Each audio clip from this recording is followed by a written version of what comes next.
السلام علیکم ګرانو کتونکو، زم تفهیم ګرانو کتونکو په خیبر پختونخوا کې نن د یوم پاکستان تقریبات سره د یو نوې انقلابي منصوبې آغاز شو. د خیبر پختونخوا چیف سیکرټري هغه د نوخار دوره خصوصي تور باندې کړې ده. د نوخار په سپینکانی علاقه کې د لکونو بوټو چې کومه لګولو منصوبه ده، د هغې منصوبې تحت په زرګونو بوټي نن په سپینکانی کې لګېدلي دي. د خیبر پختونخوا کې د دې انقلابي منصوبې آغاز چې څنګه تاسو ته پته ده دا څه وخت مخکې شوې وه، اول 1 میلیون ټري بیا بلیون ټري.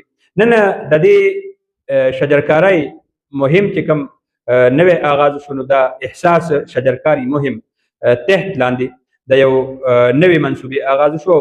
دې ته ډېر زیات په دې باندې د ضلعي انتظامیې هم فوکس و. ډیپټي کمشنر نوخار د نوخار کې د چیف سیکرټري خیبر پختونخوا شهاب علي شاه صاحب د هغې استقبال وکړو او بیا سپینکاني ته لاړل. سپینکاني علاقه کې هلته کې ډېر لوی چې کوم سیکیورټي انتظامات وو.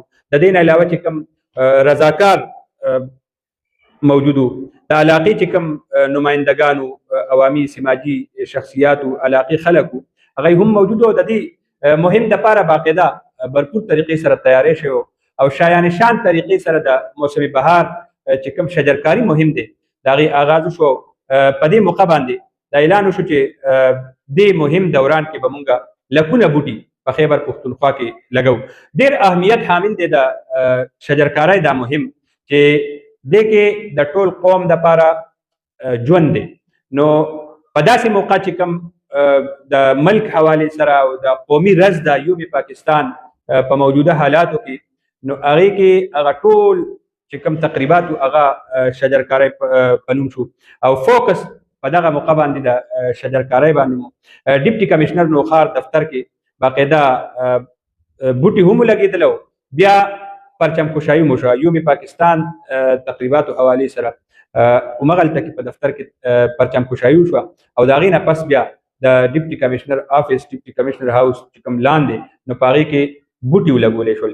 په دې موقع باندې ډیپټي کمشنر نوخار عرفان الله محسود هغې میډیا سره گفتگو هم وکړه. میډیا سره یې خبرې وکړې. د هغې وینا دا وه چې دا نن کومه د مهم آغاز شو، نو زمونږ فوکس به چې مونږ مقامي کوم سرکاري غیر سرکاري تنظیمونه دي، نورې څومره ادارې دي، نو د هغې په مدد او د هغې په دلچسپۍ باندې به مونږ به دې کې عام خلک هم شریکو چې کوم عام عوامي سماجي شخصیات دي، خلق دي، طالب علمان دي، دا به پکې شریکه و. د هغې په مدد سره به هر علاقه کې کوشش کوو چې مونږ بوټي وکرو او راتلونکي وخت لپاره مونږ د خلکو ته یو سرسبد و شاداب وطن پرېږدو. زه به دې سره زیاتوم چې دا صرف د حکومت ذمهواري نه ده، دا زمونږ د هر شهري هغه ذمهواري ده. پکار دا دی چې زمونږ په دې علاقو کې څومره نمایندګان دي، لوکل سطح باندې بلدیاتي نمایندګان دي، ناظمان دي، اوس خو ټرم ختمیږي خو موجود دي، دی په دې کې دلچسپي والي. سکول استادان که هسپتالونه دي که نورې ادارې دي، نو دا طالب علمان را متحرکه کړي او د یونیورسټو او کالجونو سکولونو په سطح باندې دا باقاعده یو مهم شروع کړي او دا اعلان وکړي چې هر یو ماشوم هغه داسې بوټی وکري چې را روان 15-16 کاله د هغې خصمانه وکړي.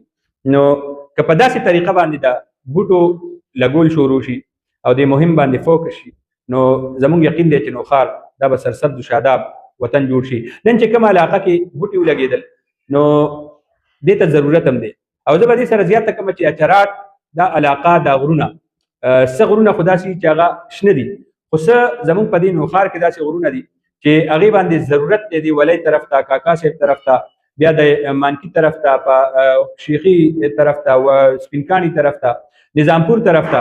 په دې غرونو باندې باقاعده مقامي خلکو له پکار دي چې داسې بوټي ولګوي چې د دې وطن سره جوړه خوري. مقامي دلته زمونږ په دې علاقو کې به د توت، شاتوت، بکیاڼه، شوه، غز دا بوټي او خروله. نو دا صرف ماحول نه دی، دا د دې علاقې ښایست هم دی او دا کله نه چې په دې علاقه کې بوټي روک شوي دي، نو یو طرف ته خو موسم خرابېږي، بل طرف ته د بارانونو نشوالی دی، بل طرف ته چې مونږ ګورو نو هغه کم مارغان او هغه د مارغانو اوازونه چې به واخیستوالی به عام روک شوی دی او خلک دې ته مجبور شوي چې کورونو کې پنجرې ساتي او هغه بوټي ځان له هغه قدرتي دغه جوړي خو هغه نه جوړیږي. دغه وجه ده چې موږ به دا ووایو چې تاسو دا وطن سرسبز شاداب غواړئ، دلته کې مارغان غواړئ، دلته کې ښایست غواړئ، نو زیات نه زیات بوټي وکرئ. موږ نن چې کوم پروګرام شو نو کوشش وکړو چې دا دې ته موږ هغه عمره دوام ورکړو. موږ په خپل هم د دې حصه شو مختلفو علاقو کې خلک متحرکه کړو چې زیات نه زیات بوټي وکري او راتلونکي وخت لپاره راتلونکو خلکو لپاره د سا ذریعه جوړه کړي، د راتلونکو وخت خلکو لپاره د ژوند ذرایع جوړ